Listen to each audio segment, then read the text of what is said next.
আজকে রান্না হয়েছে বেগুন দিয়ে ট্যাংরা মাছ। তার জন্য প্রথমেই মা বেগুনগুলোকে কেটে নিচ্ছে। বড় বেগুন হলে 4 টুকরো করতে পারো। এখানে যেহেতু ছোট বেগুন, এগুলো আমাদের বাগানের, এগুলো মা 4 টুকরো করে নিয়েছে। বেগুন কাটা হয়ে গেলে সামান্য লবণ মাখিয়ে নেওয়া হয়েছে। কড়াইয়ে দেওয়া হলো সর্ষের তেল। একে একে কেটে রাখা বেগুনগুলোকে তেলে ছেড়ে দেওয়া হলো।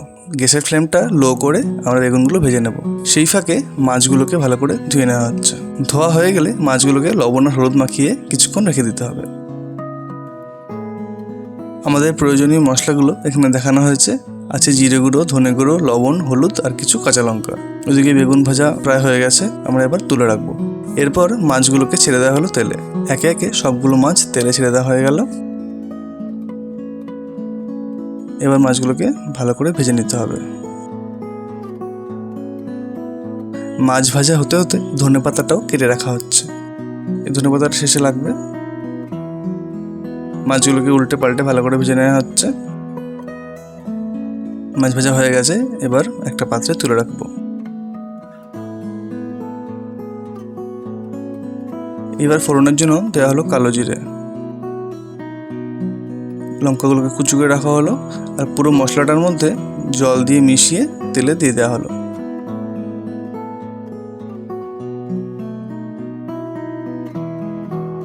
এবার মশলাটা একটু কষে নেওয়ার পালা। মশলা কষা হয়ে গেলে একটু জল দিয়ে দেব।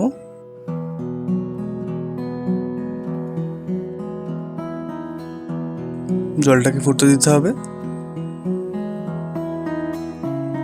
জলটা ভালো করে ফুটে এলে তাতে আমরা ভেজে রাখা বেগুন আর মাছ ছেড়ে দেব। ট্যাংরা মাছ দিয়ে বেগুনের ঝোল কিন্তু খেতে খুব দারুণ। এরপর উপর দিয়ে কেটে রাখা ধনেপাতাগুলো ছড়িয়ে দেওয়া হলো। এই বেগুন দিয়ে ট্যাংরা মাছের ঝোল গরমকালে খুব ভালো লাগে।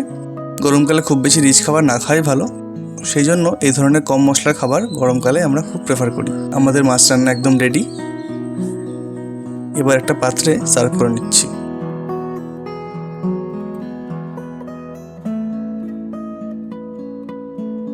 তোমরা বাড়িতে খুব সহজেই রান্নাটা করে ফেলতে পারবে।